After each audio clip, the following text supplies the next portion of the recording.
Hello friends, welcome to my YouTube channel. स्वागत करता हूं आपके अपने यूट्यूब चैनल एजुकेशन रिलेटेड में। आज हम पढ़ने वाले हैं कक्षा 9 में अध्याय 8, जो कि एग्जाम के दृष्टिकोण से बहुत ही महत्वपूर्ण पार्ट है।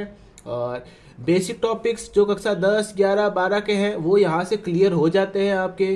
तो गति, हमारा चलना फिरना दौड़ना, किसी वस्तु का एक स्थान से दूसरे स्थान पर जाना, तो वो गति करना होता है। एक प्रकार से गति से ही सब चीज़ें मुमकिन होती है। ठीक है, तो आओ पढ़ते हैं हम आगे क्या होता है। ठीक है, तो दैनिक जीवन में हम कुछ वस्तुओं को विरामावस्था, यहाँ विरामावस्था का मतलब कोई वस्तु किसी स्थान पर रुकी हुई है एक प्रकार से, तथा कुछ वस्तुओं को गतिमान अवस्था में देखते हैं।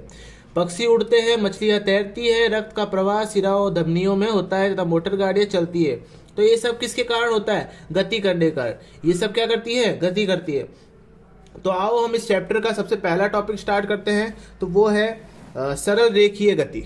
सरल रेखीय गति क्या होती है?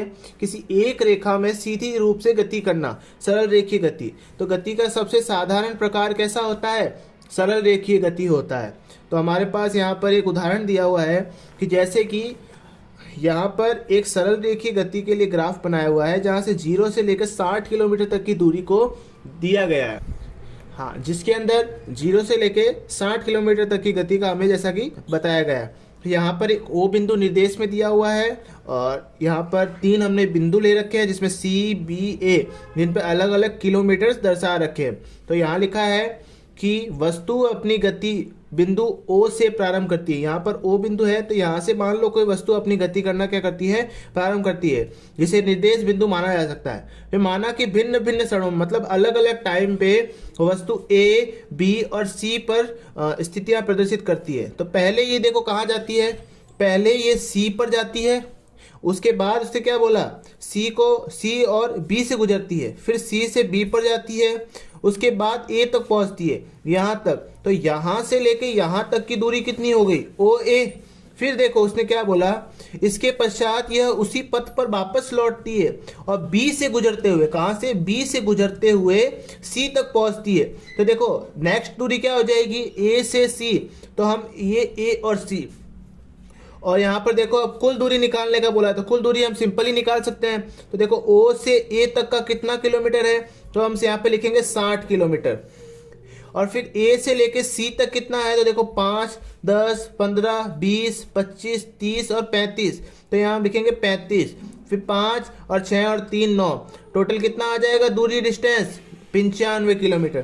तो ये होती है एक प्रकार की सरल रेखीय गति। जब आपको दूरी निकालने का कहा जाए तब आपको टोटल दूरी को, मतलब जितना वो व्यक्ति चला है, जितना वो वस्तु चला है, हमको पूरा काउंट करना पड़ता है। फिर इसके बाद दूरी के बाद आता है इसी में एक विस्थापन। तो विस्थापन क्या होता है? एक प्रकार से उसकी प्रारंभिक स्थिति से, वस्तु की प्रारंभिक स्थिति से अंतिम स्थिति के बीच में, अंतिम स्थिति के बीच की दूरी विस्थापन कहलाती है।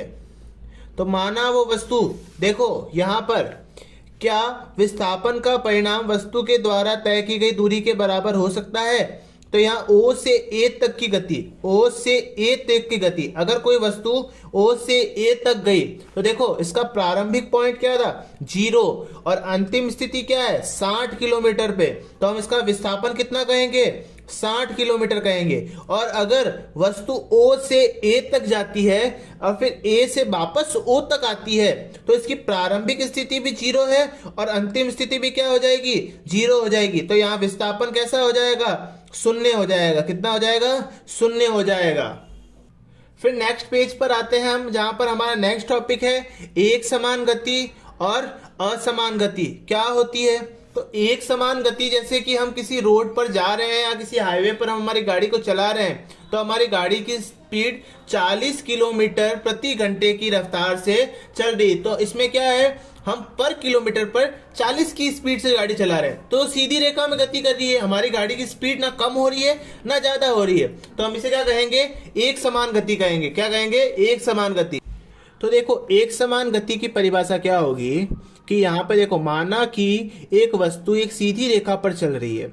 माना पहले 1 सेकंड में वह कितनी दूरी तय गई, 50 मीटर, फिर दूसरे सेकंड में 50 मीटर, और तीसरे सेकंड में भी कितनी, 50 मीटर, और चौथे सेकंड में 50 मीटर दूरी तय करती। तो इससे हमें क्या पता चलता है कि वह हर 1 सेकंड में कितनी दूरी तय कर रही है, 50 किलोमीटर तय कर रही है। तो इसमें क्या है, समय के साथ दूरी भी समान रूप से बदल रही है। तो यहाँ क्या होगा, परिभाषा देखो इसकी, वस्तु समान समयांतराल में, एक समयांतराल में समान दूरी तय करती है, तो उसकी गति को हम क्या कहेंगे, एक समान गति कहेंगे। ये यहाँ से लेके आप यहाँ तक इसको अंडरलाइन करके आप अपने पुस्तक में उतार सकते हो, पाठ कार्य पुस्तिका में।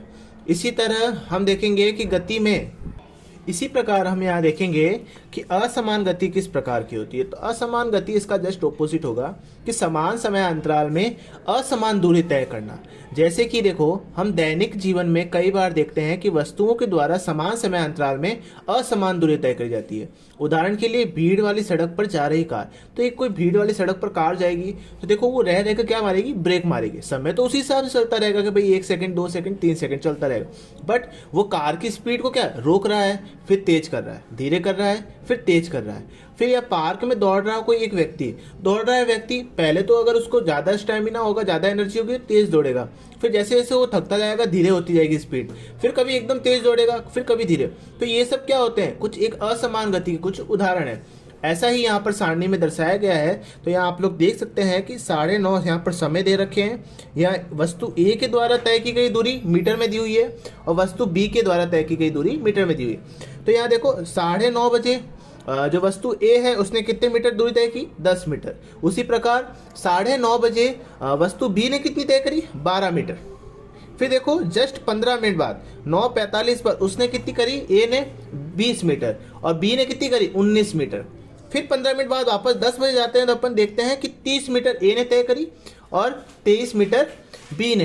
तो इससे क्या पता चल रहा है कि जो ए है, वस्तु ए, वो समान समय अंतराल में हर 15 मिनट से 10 मीटर की दूरी तय कर रहा है। तो ये कैसी, एक समान दूरी है, ठीक है, एक समान गति है। और जो बी है वो कैसी गति कर रहा है, असमान गति, क्योंकि समयांतराल तो समान है लेकिन उसकी दूरी कैसी है, पहले 12 है, फिर 19 है और फिर एकदम से 23 हो गई। तो ये एक प्रकार की असमान गति है। कैसी गति है, असमान गति है, ठीक है। तो नेक्स्ट टॉपिक है हमारा गति की दर का मापन।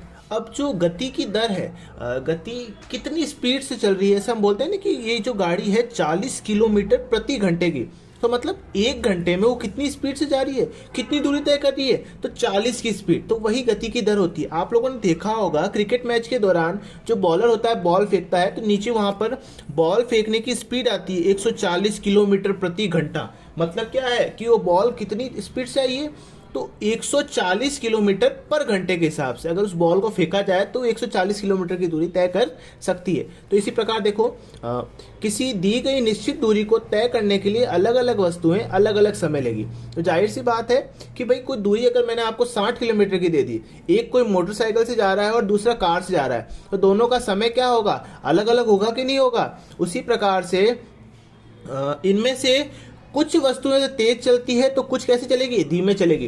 तो मोटरसाइकिल क्या होगी, धीरे चलेगी, और जो कार होगी वो कैसे जाएगी, स्पीड से जाएगी। तो वस्तुओं की गति करने की दर अलग अलग हो सकती है। भाई दोनों गतियां अलग अलग कर सकती है ना, कोई 40 की स्पीड चल रही है तो कोई 60 की स्पीड चल रही है। तो अलग अलग वस्तुएं समान दर से भी गति कर सकती है। अगर मान लो कोई बाइक है और कोई कार है, दोनों की स्पीड सेम कर दी जाएगी, कार भी 60 किलोमीटर से स्पीड से और बाइक भी 60, तो दोनों की सेम भी हो सकती है, ठीक है। तो इकाई समय में, कोई निश्चित समय में तय की गई दूरी के उपयोग से, कि हाँ भाई मैंने कहा कि 1 घंटे में इस कार ने 60 किलोमीटर की दूरी तय की, कितनी, 60 किलोमीटर की, तो हम क्या कहेंगे, वो गाड़ी 60 किलोमीटर प्रति घंटे की स्पीड से चली, ठीक है। तो इस राशि को क्या कहते हैं अपन, चाल कहते हैं। क्या कहेंगे, चाल। और चाल का मात्रक आपको याद रखना है कि मीटर प्रति सेकंड होता है। क्या होता है, मीटर प्रति सेकंड। चाल का अन्य मात्रक सेंटीमीटर प्रति सेकंड भी होता है और किलोमीटर प्रति घंटा भी होता है। आपके समय के हिसाब से आप उसको ले सकते हो, दूरी के हिसाब से आप उसको व्यक्त कर सकते हो। वस्तु की गति को व्यक्त करने के लिए हमें केवल उसके परिणाम की आवश्यकता होती है कि कितना, भाई वस्तु की गति का परिमाण, मतलब कि 50 की स्पीड से है, 60 की स्पीड से है, 70 की स्पीड से, तो परिमाण चाहिए होता है हमें, ठीक है। यह आवश्यक नहीं है कि वस्तु की गति नियत हो, ठीक है। अधिकतर अवस्थाओं में वस्तुएं असमान गति में होगी, इसलिए हम उन वस्तुओं की गति की दर को उनकी औसत चाल के रूप में व्यक्त करते हैं। तो देखो यहाँ पर औसत चाल का फॉर्मूला क्या होता है, अगर आपको स्पीड निकालनी है कि कितनी स्पीड से चली है कोई कार, तो उसके द्वारा तय की गई कुल दूरी और उसने कितनी समयावधि ली, तो वो हम औसत चाल निकाल सकते हो। कि माना उसने कि 50 किलोमीटर की दूरी तय करी, कितने समय में, 5 घंटे में, तो 5 जाए 50, तो उस कार की स्पीड कितनी थी, 10 किलोमीटर प्रति घंटा, इस प्रकार से, ठीक है। इसको इस प्रकार से भी लिख सकते हैं, यहाँ एक वस्तु t समय में s दूरी तय करेगी, तो हम इसको v बराबर s/t लिख सकते हैं, जहाँ v वस्तु की चाल हो जाएगी, वेग हो जाएगा, और s दूरी हो जाएगी, और t क्या हो जाएगा, समय हो जाएगा, ठीक है। इसी प्रकार हम एक उदाहरण को सॉल्व करेंगे इसके साथ में। यहाँ दिया गया है कि एक वस्तु 16 मीटर की दूरी कितनी समय में तय करती है, 4 सेकंड में तय करती है, और पुनः 16 मीटर की दूरी कितने सेकंड में, 2 सेकंड में तय करती है। तो वस्तु की क्या करनी है, औसत चाल क्या होगी। तो आइए इसको करते हैं हम सॉल्व। तो यहाँ पर सबसे पहले हम क्या करने वाले हैं कि वस्तु के द्वारा दूरी कितनी तय की गई है टोटल, तो पहले समय में कितनी, 16 मीटर, और दूसरे में भी कितनी करी, 16 मीटर, तो 16 कितने हो गए, 32 मीटर हो गए। उसके बाद उसने कहा कि भाई समय दोनों का अलग अलग था, पहले मीटर में कितनी 4 सेकंड लिया और दूसरे में कितना लिया, 2 सेकंड लिया, दोनों समय को जोड़ो कितना हो जाएगा, 6 सेकंड हो जाएगा। अब हमारा जो फॉर्मूला है v बराबर s/t, जहाँ s क्या है, कुल दूरी है, कितनी, कुल दूरी, तो कुल दूरी कितनी है अपने पास, 32 है, और समय कितना है टोटल अपने पास, 6 सेकंड है। 6 के पहाड़े से काटो इसको, तो 6 पंजे 30, 2 बच गए, पॉइंट लगाए 0, 6 पंजे 30, सॉरी 6 त्रिक 18, 3 जाएगा, और मात्रक क्या हो जाएगा, मीटर प्रति सेकंड हो जाएगा, ठीक है। तो इसकी हम क्या कहेंगे कि वस्तु की औसत चाल क्या थी, 5.33। वीडियो अच्छी लगी हो तो सब्सक्राइब करना, और पूरे चैप्टर को हम कराएंगे नेक्स्ट पार्ट में, ठीक है। लाइक और शेयर करें वीडियो को, और चैनल को सब्सक्राइब करें। Thank you so much.